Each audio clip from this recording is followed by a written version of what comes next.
Bismillahirrahmanirrahim. Ibi tí orúkọ Ọlọ́run ọba méjì ti pàdé ní Suratu An'am, Quran chapter 6, verse 124. Bá a ṣe ń lò láti fi dolówó, láti fi dọlọ́rọ̀, láti fi dọlọ́lá, láti fi dọlọ́mọ, láti fi yanjú gbogbo nǹkan. Ẹ̀hún ṣe ẹ̀záàmù ni, kò sí nǹkan tó lè fi yanjú nínú ayé. Àdúrà tó bá dẹ̀ ṣe ní pọ́ìntì yẹn, ní spọ́ọ̀tù yẹn, dandan ni ó gbúdọ̀ gbà. Àmọ́ wọ́n ni kò ní àwọn kàtẹ́rìà tọ́lọ́run ọba ń fẹ́ lára ẹrú tó fẹ́ gbàdúrà.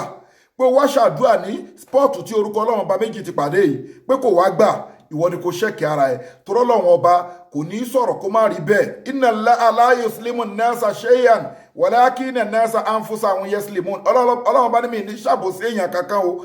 Ẹ̀yin èèyàn yan mádàmọ̀ lẹ́ ń ṣàbòsí ara yín. Now, wàá bẹ̀rẹ̀ àdúrà yìí, ó lè ṣe àdúrà yìí pẹ̀lú àwẹ̀ fún ọjọ́ mẹ́fà, ìrìn àjò ọjọ́ mẹ́fà ni. Tó bá wù ẹ́ kó lọ pẹ̀lú àwẹ̀, tó bá wù ẹ́ kó lọ pẹ̀lú kó má gbá àwẹ̀. Àmọ́ ó dáa kó lọ pẹ̀lú àwẹ̀, tọ́rọ́ Ọlọ́run bá sọ pé mi kì í sábà kọ àwẹ̀ àti sàárà lé ẹrú mi lọ́wọ́. Wàá bẹ̀rẹ̀ ní ọjọ́ Sunday, ní time tó bá wù kó wù ẹ́, wàá ṣe àwọn mùkọ́dímọ̀, alhamdulillahi la ilaha illallah, asalatu ala nabi, wàá ṣe, wàá wá bọ́ sórí orúkọ Ọlọ́run ọba yìí, wàá ṣe ya Allah, ya Allah, ya Allah, wàá ṣe ya Allah yẹn 666 666 ni wàá ṣe ya Allah yẹn.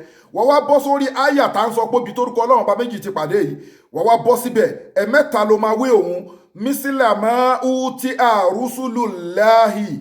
Wàá dà níyàn nǹkan tó bá ń fẹ́ ń bẹ̀ yẹn, wàá wá tẹ̀síwájú, aláàmù àìṣù yẹ̀jì alùrìzà látàwù, wàá dúró ń bẹ̀, wàá tún padà, mísílà máa ń tí àrùsùlù láàhì, wàá dà níyàn, wàá tún tẹ̀síwájú, aláàmù àìṣù yẹ̀jì alùrìzà látàwù, wàá tún padà síbẹ̀, mísílà máa ń tí àrùsùlù láàhì, wàá dà níyàn, aláàmù àìṣù yẹ̀jì alùrìzà látàwù, wàá sọ lẹ́ẹ̀mẹ́ta.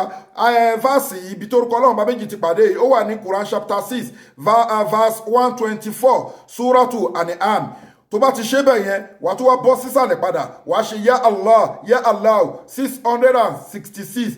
Ó mì ní pé ya Allah 666 kan ti wà lókè, fásì yìí ti wà láàrin, then ya Allah 666 tuntun wà nísàlẹ̀. Wàá ṣe bẹ́ẹ̀ pẹ̀lú àwẹ̀ fún ọjọ́ mẹ́fà. Àdúrà yẹn máa parí ní ọjọ́ Friday. Wàá ṣe sàárà ẹ̀ síwájú kó tó ṣiṣẹ́, àbí tó bá ṣiṣẹ́ ìtàn account number ní fáwọn ọmọ aláìní 0123214254. Account number fáwọn aláìní 0123214254. Global Dahiratu Dhikrlahi Islamic Organization, Wema Bank of Nigeria. Ẹ gẹ́ẹ̀tì product wa fún tọkọtìyàwó tó ń wojú Ọlọ́run, àti fún èyíkéyìí nínú àìsàn, àti fún obìnrin tó fẹ́ clean ní womb ẹ̀ 0123